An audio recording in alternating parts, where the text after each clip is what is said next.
JonTron.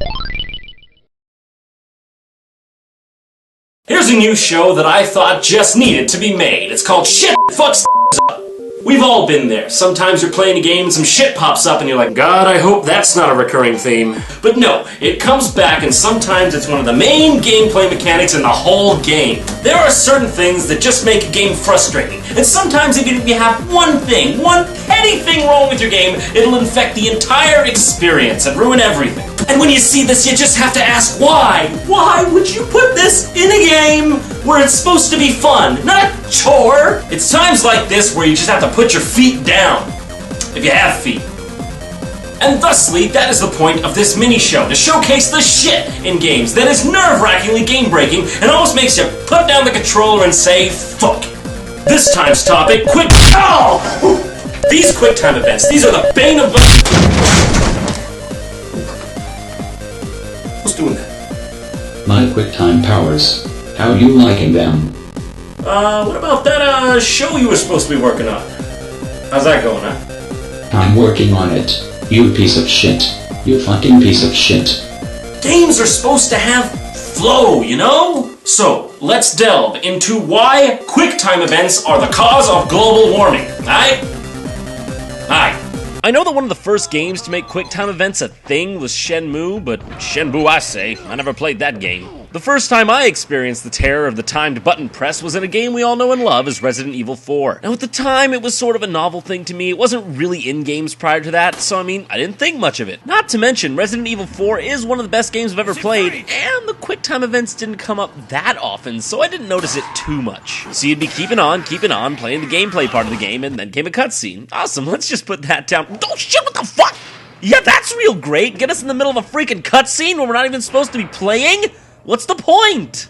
Oh, and what, I have to watch the whole thing over again? I know that's another episode entirely, but if you're gonna be unfair about getting through your cutscene, don't make us watch the same cutscene all over again. Bring us straight to the QuickTime event. This is just utter bullshit. It completely destroys the flow of the game. It's the same thing in Bayonetta. You're having fun. This game is great. This game's fantastic. But all of a sudden, whoops, you missed the 3-second cue that came out of nowhere. Looks like you have to do it all over again. Why? Why put this here? It adds nothing to the game except stress. You see, there's a fine line between when a game is hard but fair or overly frustrating. Gamers like to feel that if they messed up, it was their fault, not because the game is flawed in design. Like, take Super Meat Boy, for example. Ball-wrenchingly difficult, but you know what? The controls are so tight that if you mess up, it's entirely on you. And that feels good, that's great. Difficulty isn't the problem. Cheapness is. Like, memorization isn't fun. I'd sooner just play a card-matching game. It's the same shit with Mega Man. I know, Mega Man's fun, okay? But a lot of that stuff you can't possibly see coming unless you've played it before and know the level. Why design a game like that? Why, I ask? Like, oh, you're playing Call of Duty. That's a game of skill. It's about the action and your reflexes. Then, oh, what's this? You have to push a button at a precise millisecond to avoid a dog ripping your trachea out? What's the timing? I can never fucking do this shit! Why make a vaguely timed button push the center of whether I live or die in an already frustrating game? It's not fun. It's not fun! And some people even get off thinking that a game should just be one big-ass QuickTime event, like Indigo Prophecy. I mean, okay, yeah, okay, fine, okay. This game is supposed to be like this, and I guess if you don't like it, don't play it. But still, couldn't they think of any better gameplay devices rather than this?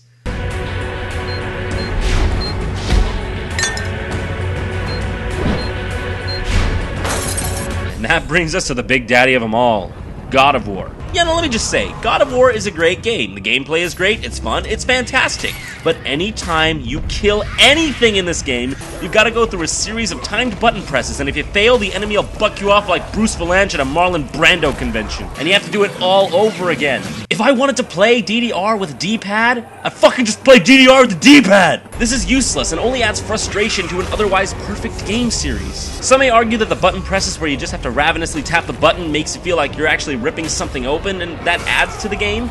And you know what? I can agree there. Those are okay, but I still don't like them that much. I've never been a fan of button mashing in general, like in Mario Party, those games where you had to vibrate the buttons constantly to do some action. But you know what was utter bullshit? You have human stamina, but the AI don't, so your arm gets tired and they just keep on winding. And you can never win! Never! I've just accepted that over the years. I mean, I could never compete with someone who's had as much experience jerking people off as Peach. She's got one hell of a strong arm there, huh? And last but not least, let's visit a newer game that seems to have caught the QuickTime fever, Castlevania Lords of Shadow. Even though I feel somewhat sick as to call this a Castlevania game, everything in this game is a QuickTime event. Everything!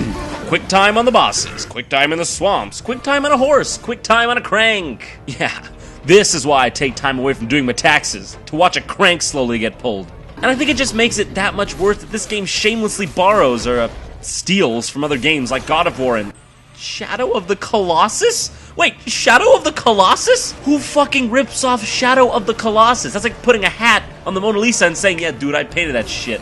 Wow, this game takes ripping off to a whole new level. Look, through all of this, what I'm trying to say is that games are fun when the gameplay is dynamic and is tangent to the goal of the game. Such as the previously mentioned Super Meat Boy. You apply your platforming skills to the needlepoint controls and try to get to the end of the level. Fun! Having to watch a cutscene multiple times because of a missed button press? Annoying. Beating a purple coin level in Super Mario Galaxy using nothing but your twitch reflexes?